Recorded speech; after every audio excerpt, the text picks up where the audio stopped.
Good day, everyone. Today's article is titled Antibacterial Efficacy of Chlorhexidine in Endodontic Treatments, a systematic review of recent evidence on biofilm inhibition and clinical outcomes.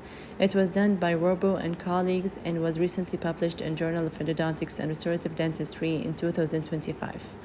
Chlorhexidine is a well-known endodontic agent valued for its broad-spectrum antibacterial properties and minimal toxicity.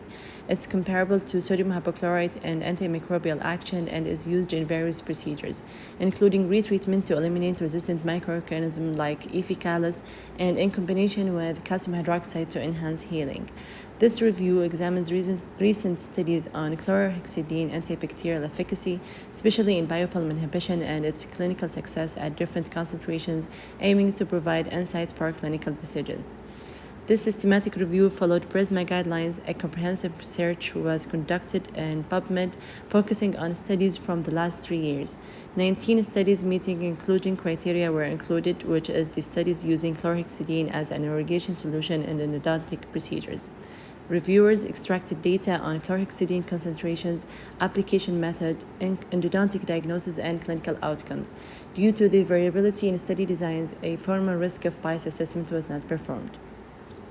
63% of the 19 studies focused on chlorhexidine as a standalone irrigant, and 37% assessed its combination with other solutions.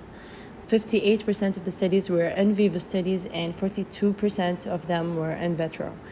The 2% concentration of chlorhexidine was the most common, showing the effectiveness in reducing bacterial load and inflammation.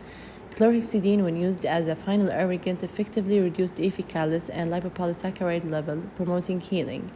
However, 0.12% chlorhexidine showed limited efficacy and some cytotoxicity. So the finding highlight that 2% chlorhexidine is widely used and effective, but its potential toxicity must be considered. Lower concentration can also have cytotoxic effects, emphasizing the need for optimized application protocols. So in conclusion, chlorhexidine, especially at 2%, is a valuable antimicrobial and anti-inflammatory agent in endodontic treatments. Proper application is essential to minimize cytotoxic risks. Further research should focus on refining clinical use and establishing standardized guidelines to maximize benefits and ensure patient safety. And thank you.